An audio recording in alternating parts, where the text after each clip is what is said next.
Hi, cutie pies. I am Leniki, and you're watching What Happened on the Soaps. This is Days of Our Lives edition.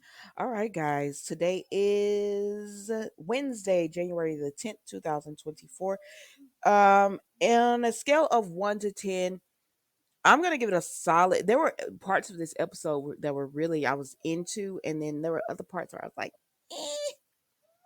I'm going to give it a solid 7. Let's go ahead and get into this. No, ma'am. First of all, we see Teresa and Brady go and visit Tate in prison, right? Because they want to check on him. And so they said in jail. They say he's in jail. So I guess he's not where like Clyde Weston and all them are, but it's still a dangerous place. And so he has his head down when he's speaking to them, and then they said, "Look at us."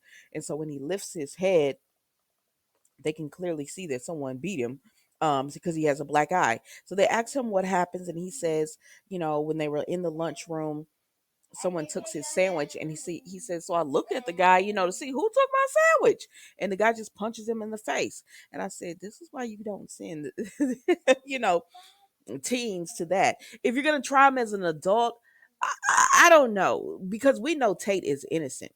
So it was like, can you send him to juvenile and then move him to adult when he turns 18? You know what I'm saying? Because since y'all want to say that, but I don't know. Y'all tell me what you think. Teresa is horrified with this. She says, your father is going to do something about this now. I said, well, what Brady gonna do? She wants him to go over here and talk to Nicole.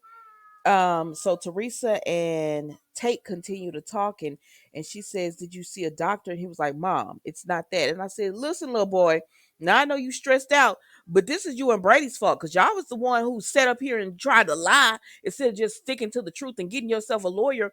When Rafe and them first started questioning you and he started reading your rights, you should say, you're not finna do all this with my son. We about to get a lawyer, because it feels like y'all trying to railroad him.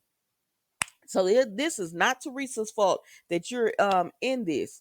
But she should have told you, she should have did what Alex said and got a better, not a better lawyer. But y'all know the running joke on Days is that Justin is no good. Let's move on. Let's move on, because you know how people get all sensitive when you talk about their favorite characters. So then we see Nicole and EJ. So Nicole and EJ are at home, and she's telling him, stop treating me like a baby, because he said, get a shower, get something to eat, and then you can go back and be with Holly. She's like, I'm not 5 years old. And he was like, I know. And she said, I'm just so upset, I want to scream. So they started screaming and everything, trying to get her to let it out. So then Brady comes up, and Brady is just like, because he finally got Nicole. I'm sorry, y'all. And what is going? He had finally got Nicole to decide that she wanted little mama to decide that she wanted to go upstairs and take a shower and everything and get refresh herself so she could be there for Holly. And so Brady comes by and he said, I heard a bunch of screaming. Is everything okay? And he was like, what are you doing here, Brady? This is EJ to Brady, because he answers the door. And he tells him, I came to see Nicole. And EJ is like, no. But Nicole sees Brady and she says, and he also says he wants to talk to Nicole alone without EJ. And she tells him, EJ, let Brady in, we can talk. So EJ leaves and Brady and Nicole start talking, and he just tells her, I'm sorry about Holly. I really am. But I hate to come to you at this moment, but Tate is in adult prison and he's getting beat up or whatever. And then he says, I hate to ask this, but can you please talk to EJ to show some kind of leniency or mercy towards Tate? Because what happened was a tragedy, and I feel for Holly. And she says, do you think Tate did this? He says, you know he doesn't know, because you can't be with your kids all the time, so he's not 100% sure. So then they say, she says, but you, I'm thinking about it, and you said that you were guilt, that you took the rap. He said that my parental instincts kicked in. I just wanted to protect my son.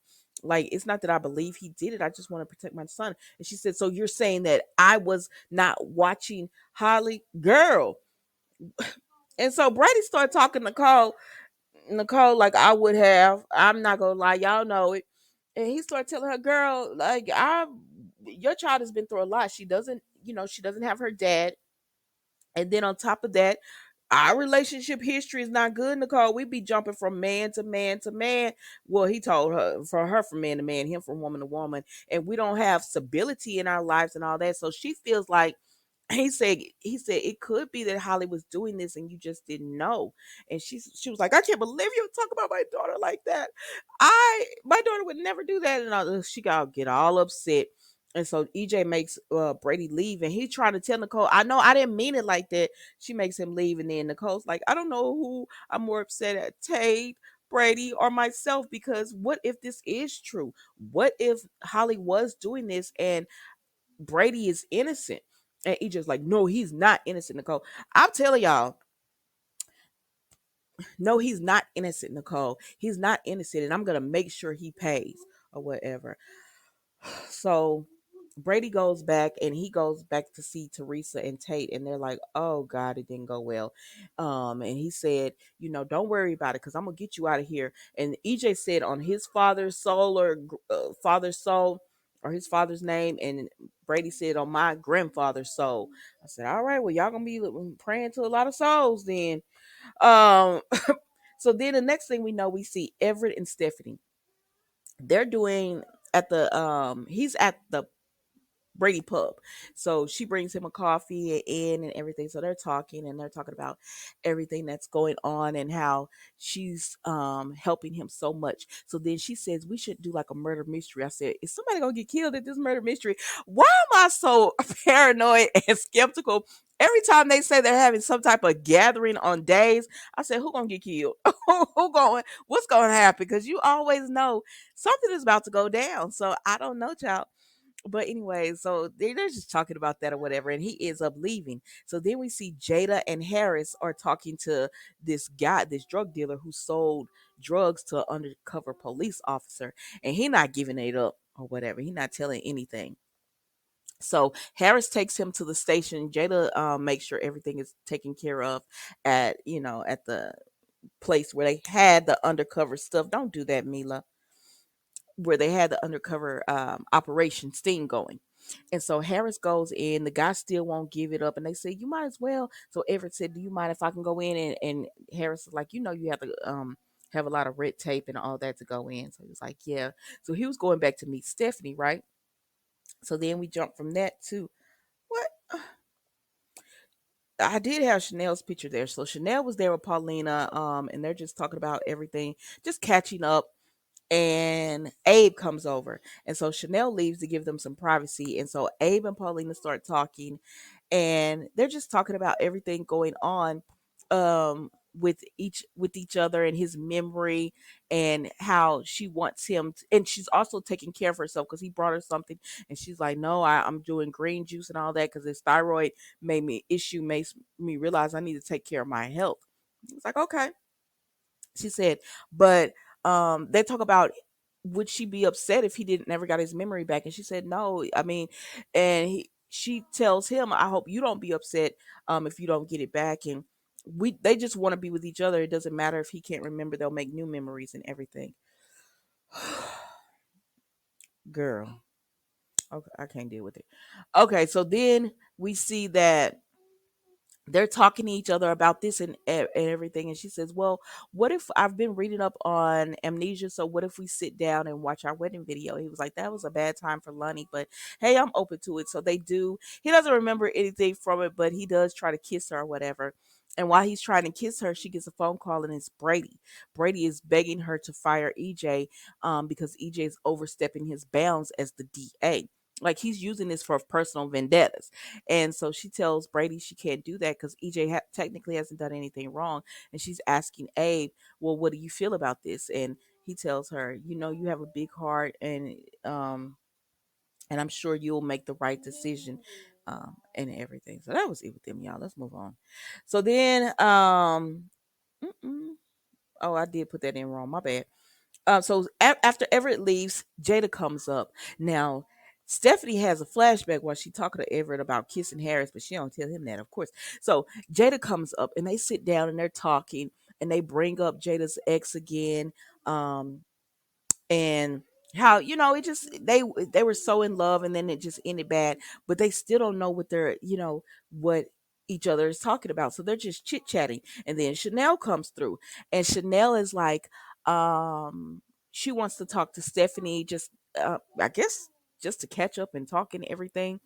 And Jada is like, well, I have to go. And she was like, I hope you're not leaving because of me. And she says, no, I'm leaving because what went down with Talia. And she says no. And she said, like, how is Talia doing? She's like, she's okay. She's doing better, a fresh start and everything. And so Jada's back is turned. And Everett had showed up because he was about to come into the cafe. But right when he was about to walk in, he gets a phone call from Chad, and Chad tells him go to meet him somewhere. And he was like, "Yeah, I'm on my way."